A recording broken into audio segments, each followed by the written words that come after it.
Hey, what's going on, everybody? It's Frank John. Welcome back to Joshu Reaction. All right, so there's been a massive amount of noise this week about elections, the Supreme Court, redistricting, and honestly, a lot of what's circulating outline is either half true or just flat out made up. So, today I'm going to break down what actually happened, what's actually confirmed, and what it actually means for regular people in the US and Canada going into November 2026. Because here's the thing, the real story is just as big as people are claiming. You don't need to exaggerate this. A major Supreme Court decision dropped on April 29th that could reshape how elections get decided for the next decade. The map of 2026 is shifting in real time as we speak. Let's get into it. So, let's start with the biggest piece of news. On April 29th, 2026, less than 2 weeks ago, the US Supreme Court handed down a ruling in a case called Louisiana v. Calcis, and this one is significant. Here's the background. After the 2020 census, Louisiana redrew its congressional districts. Civil rights organizations argued the map was diluting black voter power, and courts initially agreed, ordering the state to create a second majority black district. Louisiana did that, but then a separate group of voters challenged that new map as an unconstitutional racial gerrymander. The Supreme Court agreed with them. Justice Alito wrote the majority opinion, and the court essentially ruled that Section 2 of the Voting Rights Act, which has been a core civil rights protection since 1965, cannot be used to justify drawing districts primarily along racial lines. Justice Elena Kagan wrote a sharp dissent saying that decisions renders Section 2 all but a dead letter. Now, this is important. This is not a simple win or lose story. Civil rights groups are calling it devastating. The other side sees it as a constitutional equal protection principle. Both of those positions are genuinely held. That debate is real. What's clear is this: the ruling opens the door for states to redraw their congressional maps right now ahead of November 2026, and that is already happening. That's the practical impact you need to understand. Now, let's talk about the majority voter story, because this is one where you will hear a lot of big claims and the actual members are more interesting than the spin. Here's what's real. According to Gallup, in the first quarter of 2025, Trump's approval rating among black voters hit roughly 20%, nearly double where it was at the same point in his first term. That's a statistically real shift, driven mainly by black men and younger black voters. But here's the full picture, because context matters. By September 2025, a New York Times Siena poll showed Trump's approval among black voters had dropped back significantly. And in the November 2025 state elections in Virginia and New Jersey, black voters swung heavily back towards Democratic candidate. We are talking 86 to 89% support for the Democratic gubernatorial candidates in those races. So, what does that tell us? The shift is real, but it's not permanent and it's not one directional.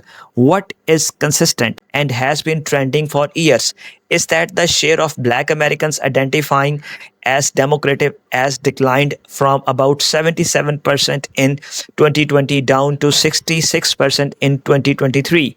That's roughly an 11-point drop in party loyalty.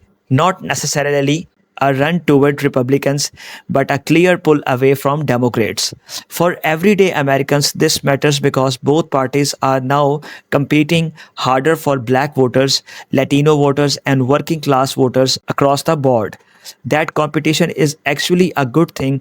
It means politicians have to earn votes they used to take for granted. The story isn't a stampede toward one party. It's more like a generation of voters that's willing to hold both parties accountable. And that's a more powerful story than any headline will tell you. Alright, so here's where the 2026 midterm pictures get really concrete.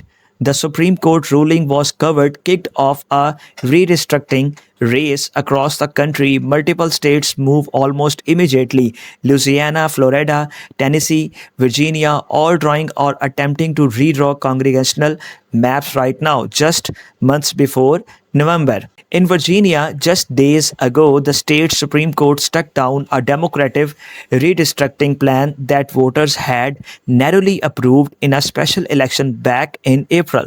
The court found that Democrats didn't follow the proper constitutional process to get it on the ballot. That ruling alone flipped several Virginia districts that were leaning Democratic back to Republicans leaning or toss up. Forecasters at Cog Political Report are updating their maps almost daily at this point.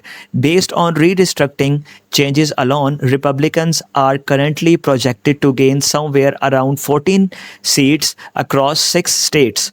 Democrats, through their on map efforts, are projected to pick up round 6. That's a net Republican advantage going in. But here's the thing, Democrats only need to flip 3 House seats to take back the majority.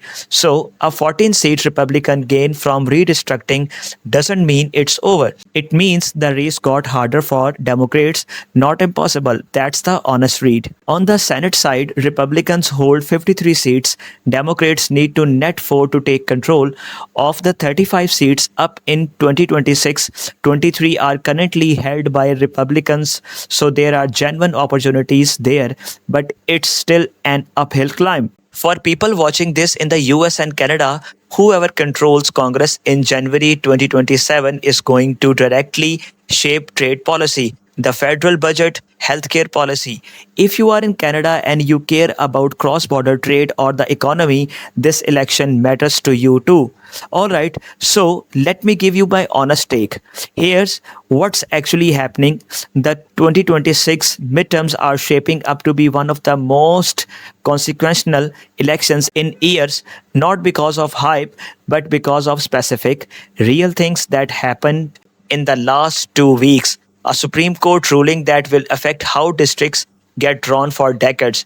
Redistricting battles playing out in real time across multiple states. A genuine question mark over where majority and working class voters land after some moved toward Republicans in 2024 and then shifted back in 2025. The honest answer is nobody knows how November goes. Any channel telling you with certainty it's a red tsunami or a blue wave is selling you a narrative. What we know is Republicans have a redistricting advantage right now and Democrats have history on their side because historically the party out of the White House tends to do well in midterms. Both of those things are true at the same time.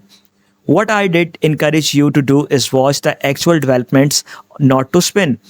Watch which states finalize their redistricting maps. Watch how approval numbers shift month by month. Watch how voters in Georgia, Virginia, and Ohio respond as November gets closer. That's a real story. No noise, no hype, just what's actually happening. If you found this breakdown useful, hit that subscribe button. This channel is about giving you the real story, not the loud one. Drop a comment below. Do you think redistricting is the bigger factor going into 2026, or do you think voter sentiment will override the map? I want to hear what you think. I am Frank John. This is Joshu Reaction. Stay sharp, stay informed. Talk soon. Take care. Bye bye. Peace.